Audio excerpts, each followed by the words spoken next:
আসসালামু আলাইকুম। আমি তানজিমুল ইসলাম।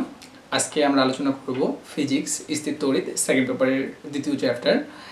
আজকে আমরা অনেকগুলা ইউনিভার্সিটিতে আসা কোশ্চেন সলভ করব, পাশাপাশি বইয়ের যে টপিকগুলো ইম্পর্টেন্ট যেগুলো আমাদেরকে পড়তে হয় আমরা সেই জিনিসগুলো দেখব। তো চলো শুরু করি। তো স্থির তড়িৎ আলোচনা করতে গেলে প্রথমে যে টপিকটা আমাদের সামনে আসে সেটা হলো কুলম্বের সূত্র। তো বইয়ে এখানে কিছু ইনফরমেশন দেওয়া আছে যে বিজ্ঞানী কুলম্ব ফরাসি বিজ্ঞানী এবং কত সালে দিছিল। এগুলো সাধারণত সাল ইউনিভার্সিটিতে তেমন আসে না, তবে এগুলো লেস ইম্পর্টেন্ট হিসেবে দেখতে পারো, যেগুলো সবুজ কালি দিয়ে দাগানো আছে। আর রেড কালি দিয়ে যেগুলো দাগানো এগুলো হচ্ছে আমাদের জন্য ইম্পর্টেন্ট বেশি।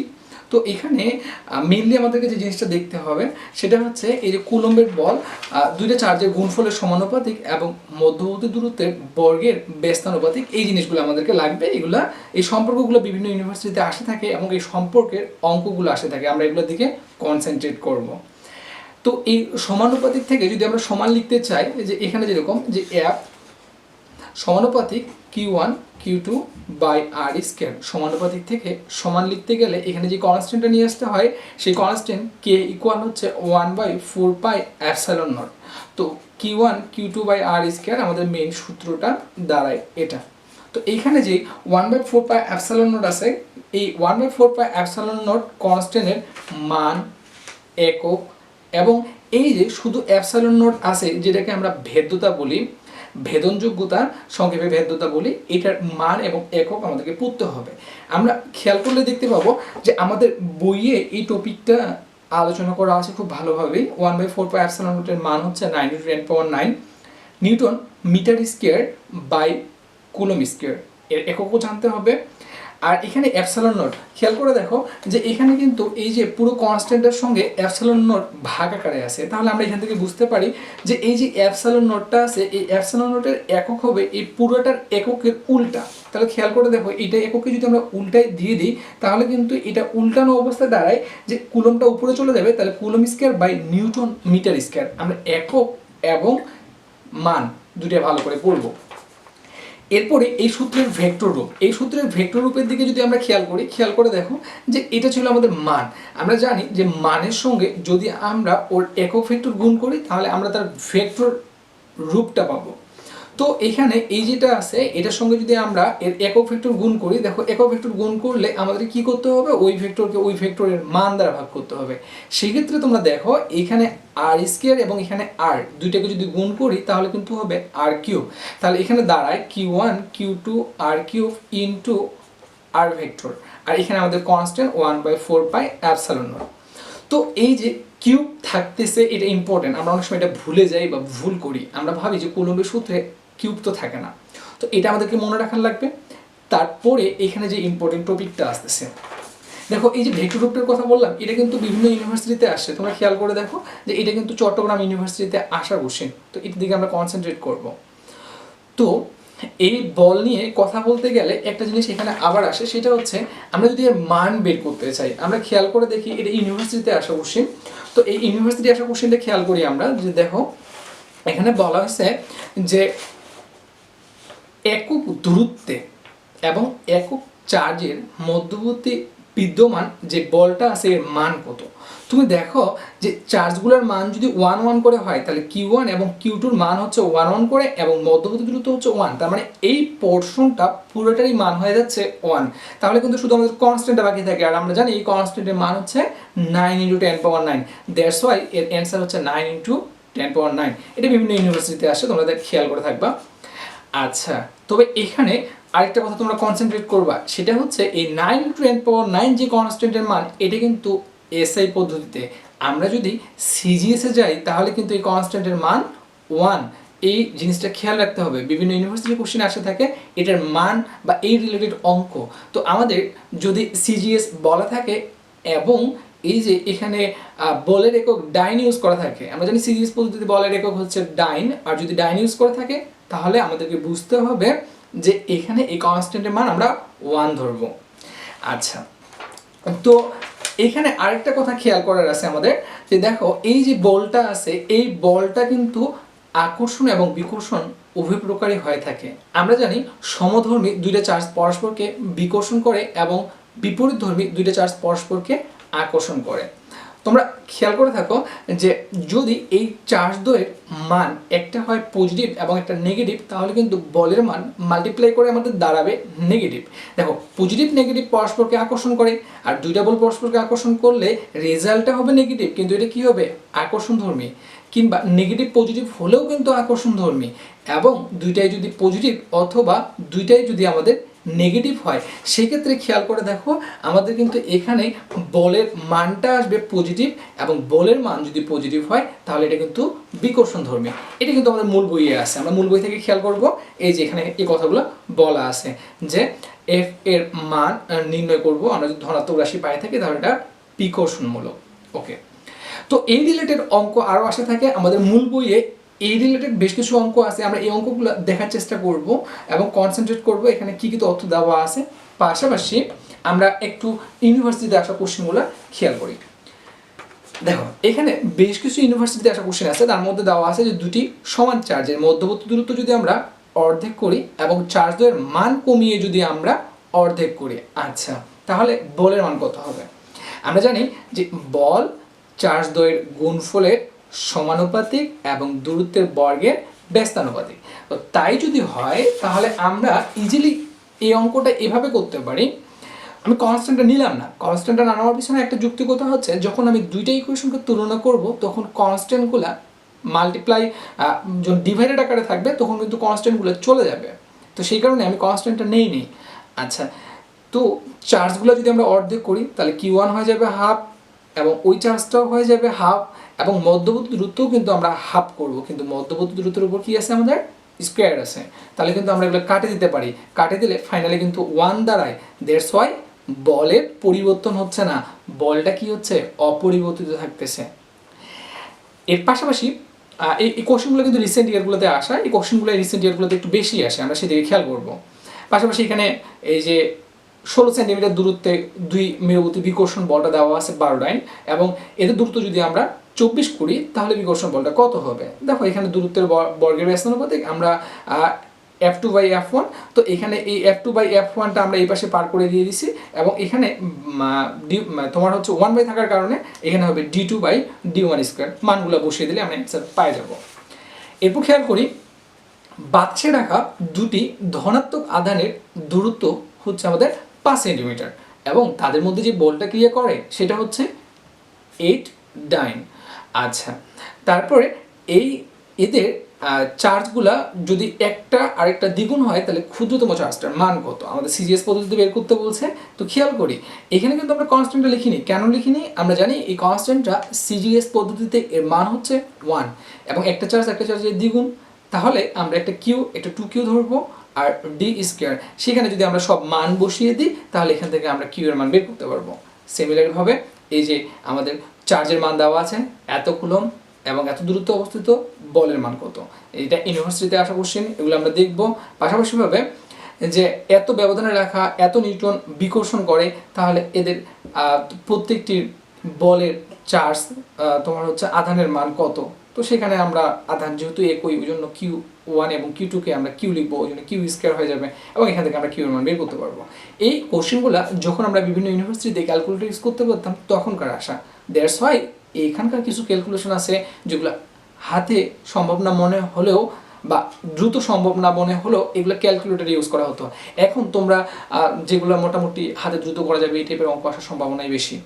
আচ্ছা, এরপর আমরা খেয়াল করব যে এই অঙ্কে আবার আমাদের বলের মান দেওয়া আছে, এবং এখানে কিন্তু ইলেকট্রন এবং প্রোটন বলা আছে। আমরা ইলেকট্রন এবং প্রোটনের চার্জ এর মান জানি, দ্যাটস ওয়াই আমরা এই চার্জগুলো যে মানগুলো আমরা জানি সেই মানগুলো ইউজ করব। আচ্ছা, সেই মানগুলো এবং মধ্যবর্তী ইউজ করব, মধ্যবর্তী বলটা ইউজ করব, তো এইভাবে আমরা দূরত্বের মান বের করতে পারবো। এই ধরনের অঙ্কগুলো আমরা করব। এর পাশাপাশি এখানে একটা ইম্পর্টেন্ট কোশ্চেন আছে বা ইম্পর্টেন্ট অঙ্ক আছে, আমরা এই অঙ্কটা দেখব, যেটা আমাদের বুয়েটে 5-6 আসা এবং HSTU Haji Mohammad Ali science and technology ইউনিভার্সিটিতেও আসা কোশ্চেন এটা একটা। আমরা এই কোশ্চেনটার দিকে খেয়াল করি যদি, তাহলে তোমরা দেখো বলা হচ্ছে 2 কুলম এবং 6 কুলম এই দুটা বিন্দু চার্জের মধ্যে 12 নিউটন বিকর্ষণ বল কাজ করে। তো 12 নিউটন বিকর্ষণ বল যদি কাজ করে, আমরা খেয়াল করি যে বলের মান 12 এবং কনস্ট্যান্ট 1/4πε0কে আমরা কে ধরে নিছি, তাহলে হচ্ছে Q1 Q2/r²। Q1 Q2 এর মান একটা হচ্ছে 2, একটা হচ্ছে 6, এবং 12 যদি বসিয়ে দিই তাহলে k/r² এই কনস্ট্যান্টের মান দাঁড়াচ্ছে কত আমাদের 1 দাঁড়াচ্ছে। যদি এটার মান 1 হয়ে যায়, এরপরে আমাদের সেকেন্ড হাফে যেটা বলা আছে কোশ্চেনের সেটা হচ্ছে যদি -4 কুলম্ব চার্জের আমরা এই চার্জটাকে যদি এদের সংস্পর্শে নিয়ে আসি, সংস্পর্শে নিয়ে আসার পর এদের বলের কীরূপ পরিবর্তন হবে খেয়াল করো। তুমি যদি এই -4কে +2 এর কাছে নিয়ে আসো তাহলে কিন্তু দুইটাই একসঙ্গে মিলে হবে -2, এবং +6কে যদি -4 এর সাথে নিয়ে যাও তাহলে কিন্তু হবে +2। তাহলে আমাদের নতুন দুইটা চার্জ হচ্ছে +2 এবং -2। আমরা Q1 এবং Q2 এর মান বসিয়ে দেবো, আর আমরা একটু আগেই বের করে রাখছি k/r², এটার মান দাঁড়াচ্ছে আমাদের 1। সব মান যদি আমরা বসিয়ে দিই তাহলে আসছে -4। আর আমরা প্রথমেই আলোচনা করে নিলাম যে বলের মান যদি নেগেটিভ হয় তাহলে তারা আকর্ষণধর্মী, তাহলে এখানে 4 নিউটন বল কাজ করে এবং সেটা হচ্ছে অ্যাট্রাকটিভ। এই জিনিসগুলো আমরা মনে রাখার চেষ্টা করব। আচ্ছা, আমরা মূল বইয়ে চলে আসি। তাহলে আমরা এই টপিকগুলো দেখবো। এখানে একটা টপিক আমাদের আছে, সেটা হচ্ছে ক্ষেত্রতত্ত্ব। ক্ষেত্রতত্ত্বটা এমন কিছু না, এটা জাস্ট ইজি বিষয় যে আমাদের একটা চার্জ যে এরিয়া তৈরি করে, আমাদের একটা চার্জ যে এরিয়া তৈরি করে, এই এরিয়াটাকে মানে এই ফিল্ডটাকে আমরা বলি ক্ষেত্রতত্ত্ব। এর মাঝখানে কোন জায়গায় বিভব কেমন হবে, তারপর প্রাবল্য কেমন হবে, এই যে আলোচনাটা করি আমরা যেই অঞ্চলটার ভিতরে, এটা হচ্ছে আমাদের ক্ষেত্রতত্ত্ব। আচ্ছা, এবার এখানকার যে অঙ্কটা আছে এই অঙ্কটা দেখবা, এই অঙ্কগুলো ইম্পর্টেন্ট, তোমরা দেখে রাখবা। আচ্ছা, এরপরে আমাদের এই নতুন এডিশনের বইয়ে যে টপিকটা আসে সেটা হচ্ছে চার্জের কোয়ান্টাম। চার্জের কোয়ান্টাম আমাদেরকে কি বলে? চার্জের কোয়ান্টাম আমাদেরকে বলে যে কোনো চার্জিত বস্তুর চার্জ সেটা যে কোনো রকমের চার্জ হতে পারে, সেটা হতে পারে ধনাত্মক কিংবা ঋণাত্মক। সেটা ধনাত্মক কিংবা ঋণাত্মক যাই হোক না কেন, এই চার্জটা হবে সব সময় ইলেকট্রনের চার্জের পূর্ণ সংখ্যার গণিতক। মানে ইলেকট্রনের চার্জ যদি হয় তাহলে সেটার পূর্ণ সংখ্যা ইন্টিজার নাম্বারের গুণিতক হবে আমাদের তার পুরো বস্তুটার চার্জ। তো কিউ সমান হবে NE। কখনোই ইলেকট্রনের চার্জের সঙ্গে ভগ্নাংশ হবে না। এটাই হচ্ছে আমাদের চার্জের কোয়ান্টাম। এই যে দেখো এখানে বলা আছে 2.5 বা -3.7 ইলেকট্রনের চার্জের গুণিতক পাওয়া সম্ভব না। আমরা এরকম ভগ্নাংশ পাবো না, সবসময় আমরা কি পাবো? পূর্ণ সংখ্যা পাবো। আচ্ছা, পাশাপাশি এখানে বলা আছে ইলেকট্রনের চার্জ কত, যেটা খুলনা ইউনিভার্সিটিতে 14 এবং 15 সালে আসা কোশ্চেন, সেটা দেখবো। আর এখানে আরেকটা ইম্পর্টেন্ট কোশ্চেন যেটা বারবারই আসে, সেটা হচ্ছে 1 কুলম্ব চার্জের জন্য কতগুলো ইলেকট্রন চার্জের রয়েছে, কত সংখ্যক ইলেকট্রনের চার্জের সমান চার্জ রয়েছে। সেটা হচ্ছে এই যে 6.24 × 10⁻18। এটা আমরা ওই যে 1/, ইলেকট্রনের চার্জ যদি করে দিয়ে দিই তাহলে আমরা পেয়ে যাবো 1/, ইলেকট্রনের চার্জ। এই ইলেকট্রনের চার্জটা 1/, ডিভাইডেড করে দিলেই এই মানটা চলে আসে। আমরা এই মানটা দেখব। চার্জের সংরক্ষণশীলতা, এটা আমরা SSC লেভেলেও পড়ছিলাম। ওই যে কাঁচ এবং এক দণ্ড, রেশমি কাপড়, এই প্লাস্টিক, এগুলোর মধ্যে ঘষলে কোনটা ধনাত্মক হয় কোনটা ঋণাত্মক হয়। যেমন আমরা জানি যে কাঁচ দণ্ড ধনাত্মক চার্জে চার্জিত হচ্ছে এবং রেশমি কাপড়টা ইলেকট্রন আসক্তি বেশি থাকার কারণে এটা ঋণাত্মক চার্জে চার্জিত হচ্ছে। আমি তথ্যগুলো দেখব। এই যে ইবনের দণ্ডকে ফ্লানেল দিয়ে যদি ঘষা হয় তাহলে ইবনের দণ্ড নেগেটিভ চার্জে চার্জিত হয়। এই ইসলামিক ইউনিভার্সিটি 6 এবং 7 সালে আসা কোশ্চেন। তো এই তথ্যগুলো আমরা দেখব। তো মোটামুটি এটার পরে যে টপিকটা আমাদের আসে সেটা হচ্ছে তড়িৎ বল। তড়িৎ বলের একটা ইকুয়েশন হচ্ছে F = QE।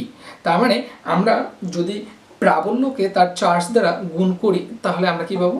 তড়িৎ বলটা পাবো। এই তথ্যগুলো আমরা পড়বো। তড়িৎ বলের একক নিউটন, এটা ইম্পর্টেন্ট। এই তথ্যটা বিভিন্ন ইউনিভার্সিটিতে MCQতে আসে। তো এখানে ইলেকট্রন, স্থির তড়িৎ বল এবং মহাকর্ষ বল, এই দুটো তুলনা করা হয়েছে। তো মনে রাখবা আমাদের যে মৌলিক বল 4টা আছে, স্থির তোমার হচ্ছে মহাকর্ষ বল, তড়িৎচুম্বকীয় বল, তারপর বাকি দুটো হলো সবল নিউক্লিয় বল এবং দুর্বল নিউক্লিয় বল।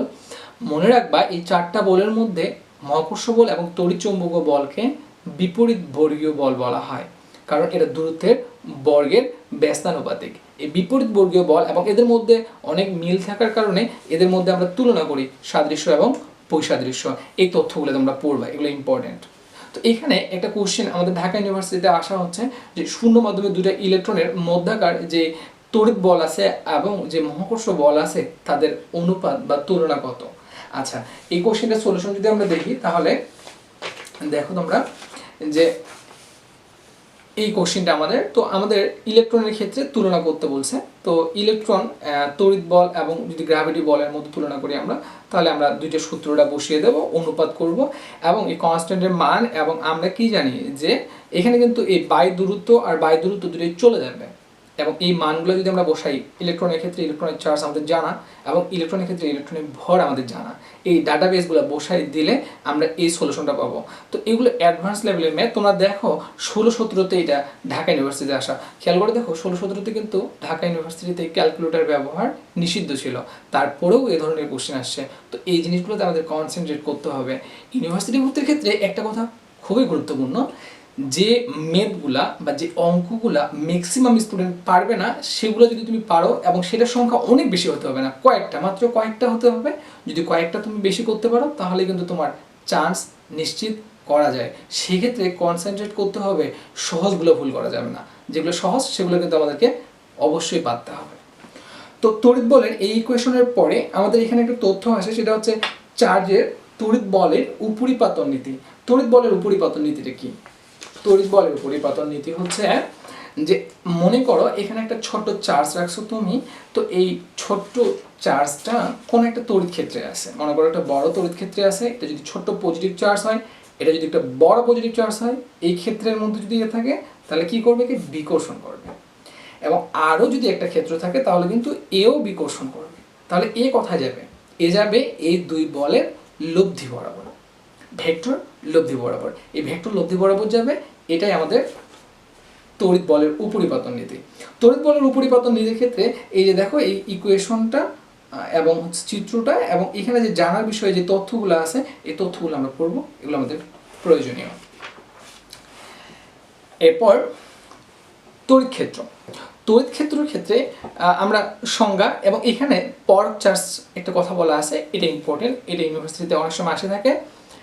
অত্যন্ত ক্ষুদ্র মানের কাল্পনিক চার্জ, মাইন্ড ইট, আমরা এটা একটা ইমেজিনারি চার্জ, এটা আমরা কল্পনা করতেছি, বাস্তবে এর অস্তিত্ব পাওয়া সম্ভব না। কেন?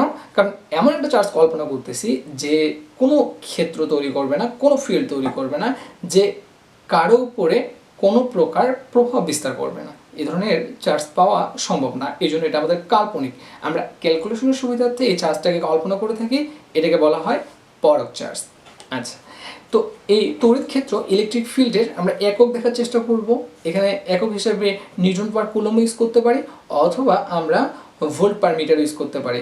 ভোল্ট পার মিটার বেশি ব্যবহার করা হয় থাকে। এরপরেই যে ইম্পর্টেন্ট ইনফরমেশনটা আসতেছে সেটা হচ্ছে আমাদের তড়িৎ ফ্লাক্স। তো আমরা এই তড়িৎ ফ্লাক্স আলোচনা করার আগে আমরা যে তড়িৎ বল পড়লাম, আমরা তড়িৎ বলের কিছু অঙ্ক দেখে থাকি। আমাদের তড়িৎ বলের এই কিছু অঙ্ক আসে থাকে এখানে। তো তড়িৎ বলের ক্ষেত্রে আমরা যেটা দেখলাম সেটা হচ্ছে F = QE। আবার আমরা জানি F = mg, এবং এই দুটোকে যদি আমরা তুলনা করি তাহলে mg = আমরা QE বলতে পারি। এই ধরনের কোশ্চেন কি আসে থাকে দেখো, আমাদের তড়িৎ প্রাবল্যের মান দেওয়া আছে তড়িৎ ক্ষেত্রে, এবং আমাদের এখানে বলছে এর উপর একটি ইলেকট্রনের উপর কত বল ক্রিয়া করে, F বের করতে হবে। F = QE, যেহেতু ইলেকট্রন তাহলে ইলেকট্রনের চার্জ আমরা বসিয়ে দেব, এবং আমরা এখানে এই প্রাবল্যের মান বসিয়ে দেব। এভাবে আমরা বলটা বের করতে পারবো। সেমভাবে এরকম আমাদের অঙ্কগুলো করতে হবে। তার মধ্যে 2 নম্বর অঙ্কটা অনেক ইম্পর্টেন্ট, এটা বিভিন্ন জায়গায় আসে থাকে, এবং এগুলো আগে আসতো, তোমরা মনে রাখতে পারো এই অঙ্কটার ক্যালকুলেশনটা কীভাবে হচ্ছে। F = QE বলা হচ্ছে তড়িৎ ক্ষেত্রের প্রাবল্য কত হলে একটা ইলেকট্রন তার সমান ভরের বল তার সমান ভরের সমান বল অনুভব করবে। আমরা জানি যে ওর ওজন এক প্রকার বল, এবং ও যেই বলটা তড়িৎ বলটা অনুভব করে এই দুটো সমান হবে, তাহলে আমরা E = QE বলতে পারি। E = F/Q, এবং F = আমরা কি জানি mg। ইলেকট্রনের ভর, গ্র্যাভিটি যে এক্সিলারেশন ত্বরণটা আছে সেটা 9.8, এবং Q এর মান চার্জ, ইলেকট্রনের চার্জ যদি বসিয়ে দিই তাহলে কিন্তু আমরা এই মানটা পাচ্ছি। আচ্ছা, এইটা কিন্তু ইলেকট্রনের জন্য প্রযোজ্য, যেমন ইলেকট্রনের, যেমন এই কোশ্চেনটা দেখো রাজশাহী 7-8 এবং হচ্ছে তোমার 8-9-এ আসা কোশ্চেন, এবং এটা কিন্তু ইলেকট্রনের জায়গায় অনেক সময় প্রোটন দিয়েও আসে। আমরা জানি যে ইলেকট্রনের তোমার হচ্ছে চার্জ আর প্রোটনের চার্জ, একটা হচ্ছে শুধু ধনাত্মক, একটা ঋণাত্মক, মান কিন্তু একই, দ্যাটস ওয়াই এটার অ্যান্সারও কিন্তু সেমই থাকে। তো এই কোশ্চেনটা আমাদেরকে করতে হবে। তো এইখানে একটা আমাদের জাহাঙ্গীরনগর ইউনিভার্সিটিতে একটা কোশ্চেন ছিল, সেমভাবে কোশ্চেন, এখানে শুধু ওখানে ইলেকট্রনের জায়গায় এখানে একটা চার্জের বলের কথা বলা হয়েছে। এই ক্যালকুলেশনটা একদম সেম, তোমরা এটা দেখবা। এখানে আরও একটা এক্সট্রা কোশ্চেন আছে, এইটা কোশ্চেন তোমরা দেখার চেষ্টা করবা।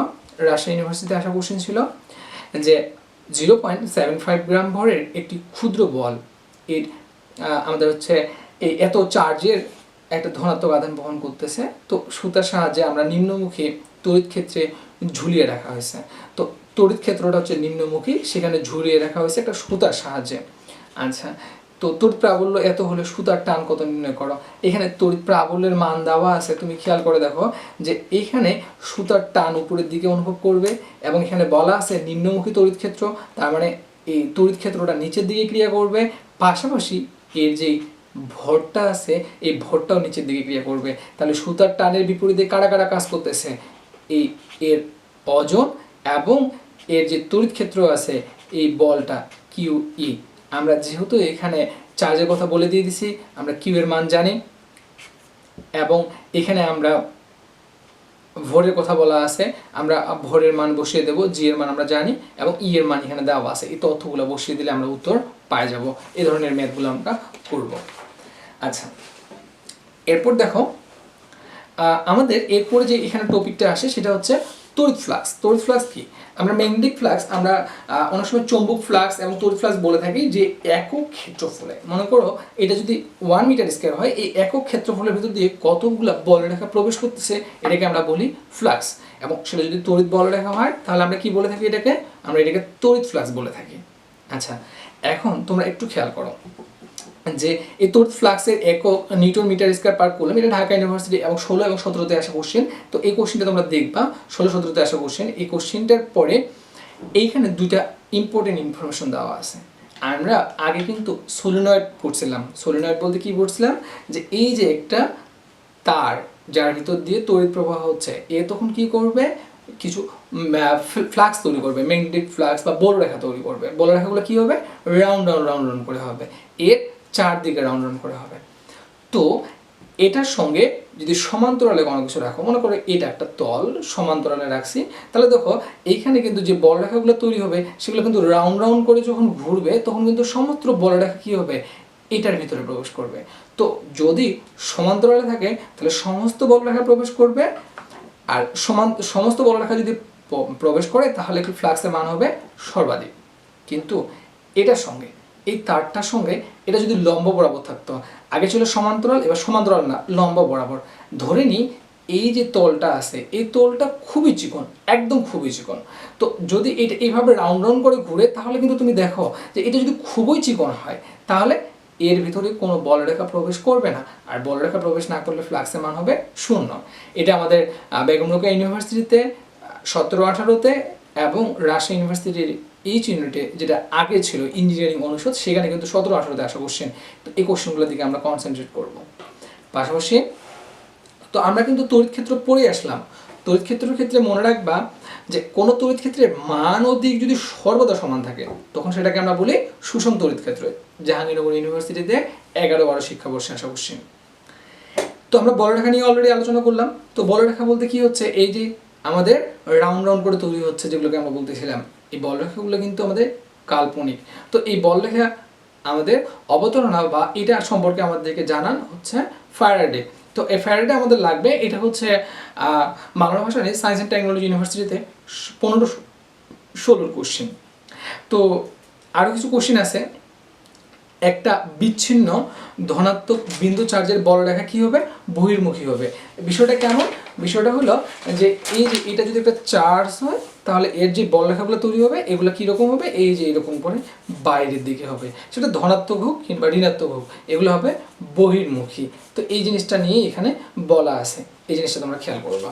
পাশাপাশি যে ধর্মগুলো আছে এই ধর্মগুলো রাজশাহী ইউনিভার্সিটিতে কোশ্চেন আসতে থাকছিল। কোশ্চেনগুলো এরকম হয় যে কোনটি সঠিক কোনটি সঠিক নয়, তোমরা এই তথ্যগুলো পড়বা। তড়িৎ প্রাবল্য নির্ণয়, এবার আমাদের একটা ইম্পর্টেন্ট টপিক চলে আসতেছে, সেটা হচ্ছে তড়িৎ প্রাবল্য নির্ণয়। বিষয়টা কি, বিষয়টা হচ্ছে এই একটা চার্জ এর একটা এরিয়া আছে, ক্ষেত্র আছে। আমরা যদি এর মাঝখানে কোনো একটা ছোট্ট চার্জকে নিয়ে আসতে চাই তাহলে কি করবে, এ ওকে বিকর্ষণ করবে, যেহেতু এ পজিটিভ এ ওকে আসতে দিবে না। এই যত বল অনুভব করবে সেটা অবশ্যই একক চার্জ হতে হবে। সে যত বল অনুভব করবে সেটাই হচ্ছে আমাদের প্রাবল্য। তো আমরা ই সমান সমান এফ ভাগ কিউ জানা থাকি। আমরা দেখি যে কিউ এর মান যদি 1 হয় তাহলে কিন্তু ই সমান সমান কি হচ্ছে আমাদের এফ হচ্ছে। তার মানে একক চার্জের কোনো একটা পার্টিকেল ও যেমন বল অনুভব করে সেটাই হচ্ছে এটার প্রাবল্য। তো এই প্রাবল্য ভেক্টর রাশি যার দিক আছে, এর মান ও দিক উভয়ই আছে, যেটা চট্টগ্রাম ইউনিভার্সিটি 6-7 এবং জাহাঙ্গীরনগরে 9-10 আসা করছে। এবং এর একক হচ্ছে নিউটন পার কুলম। আমরা ই সমান সমান কি জানি, এফ ভাগ কিউ। যদি এফ ভাগ কিউ হয় তাহলে নিউটন পার কুলম এর হচ্ছে একক, এবং এর দিক আমরা দেখে নেব। তো ই সমান সমান এফ ভাগ কিউ আমরা কিন্তু একটা টপিক পরের দিকে পাবো যে ই সমান সমান এফ ভাগ কিউ হয় এবং ই সমান সমান হয় ভি ভাগ ডি, বিভব বাই দূরত্ব। এটা আমরা একটু পরে প্রমাণ করব, আমরা মূল বইয়ে পাবো। তো এখান থেকে আমরা যদি এটাকে আড়াআড়ি ভাবে মান বের করার চেষ্টা করি তাহলে কিন্তু এফ সমান সমান ভি কিউ বাই ডি হয়, যেটা আমাদের ঢাকা ইউনিভার্সিটি 14-15 কোশ্চেন। আমরা এই জিনিসটা খেয়াল করব। এবং এফ সমান সমান কিউই হয়, এটা কিন্তু আমাদের মালনা ভাষাটিতে আসা কোশ্চেন 14-15-তে। আচ্ছা, এরপরেই এখানে একটা ইম্পর্টেন্ট টপিক আসে, সেটা হচ্ছে যে কোনো একটা চার্জিত পার্টিকেল যদি আমাদের সেটা গোলাকার হয়, কোনো একটা বল হয় বা কোনো কিছু হয়, তাহলে এর যে চার্জটা, এর চার্জটা সম্পূর্ণ চার্জটা কি হয়, এর পৃষ্ঠে অবস্থান করে, এর ভিতরে থাকে না। এটা যদি গোলাকার হয়, মনে করো যে একটা নিরেট পার্টিকেল বা ফাঁপা যে কোনোটাই হোক, এই গোলাকার যদি হয় তাহলে সব চার্জগুলো কি থাকবে, এর চারপাশে থাকবে, ভিতরে কোনো চার্জ থাকবে না। তো সবসময় পৃষ্ঠে অবস্থান করে এবং এর উত্তল পৃষ্ঠে অবস্থান করে। যদি উত্তল অবতল হয় তাহলে উত্তল অংশগুলোতে চার্জগুলো অবস্থান করে, তাহলে আমরা বলতে পারি পৃষ্ঠে অবস্থান করে বা উত্তল তলে অবস্থান করে। দেখো এটা অনেকবার আসছে এই বিভিন্ন ইউনিভার্সিটিতে কোশ্চেনটা। এবং আমরা যখন তলমাত্রিক ঘনত্ব বের করব তখন আমরা বলবো কি, যে এই যে বাইরের এরিয়াটা আছে, এই এরিয়াটার একক ক্ষেত্রফলে কতগুলা চার্জ অবস্থান করছে সেটাকে আমরা কি বলবো, সেটাকে আমরা বলবো তলমাত্রিক ঘনত্ব। দেখো তলমাত্রিক ঘনত্বকে আমরা সিগমা সমান সমান কিউ ভাগ এ, এইখানে এটা হচ্ছে আমাদের এরিয়া, ক্ষেত্রফল। এটা যে কোনো রকম এরিয়া হতে পারে, এটা যে ধরনের পার্টিকেল আমরা ইউজ করব তার এরিয়াটা ইউজ করব, আর এখানে চার্জ কিউ ইউজ করব। তো নর্মালিভাবে এরিয়ার ক্ষেত্রে যদি গোলাকার বস্তু হয় তাহলে কিন্তু 4πr² হবে। 4πr² মানে কি, দূরত্বের বর্গের ব্যস্তানুপাতিক, তাহলে কিউ বাই 4πr²। এই ক্ষেত্রে কিন্তু আমরা সিগমা সমানুপাতিক 1/r² বলতে পারি, দূরত্বের বর্গের ব্যস্তানুপাতিক। দেখো দূরত্বের বর্গের ব্যস্তানুপাতিক যদি হয়ে থাকে তাহলে কি হবে, যদি ব্যাসার্ধ আমরা ছোট করি তাহলে ব্যস্তানুপাতিক হয়ে যাওয়ার কারণে ঘনত্ব কিন্তু বৃদ্ধি পাবে। এটা আমাদের ইসলামিক ইউনিভার্সিটিতে 12-13-তে আসা কোশ্চেন। তো এই তথ্যগুলো পড়বো। এখানে একটা অঙ্ক আছে, এটা বইয়ের এডমিশন টেস্টে 15-16-তে আসছিল। তো এই ধরনের কোশ্চেন আরও বেশ কিছু আছে যে কোশ্চেনগুলো আমাদেরকে করা লাগবে, আমরা একটু ওই কোশ্চেনগুলোর দিকে কনসেন্ট্রেট করি।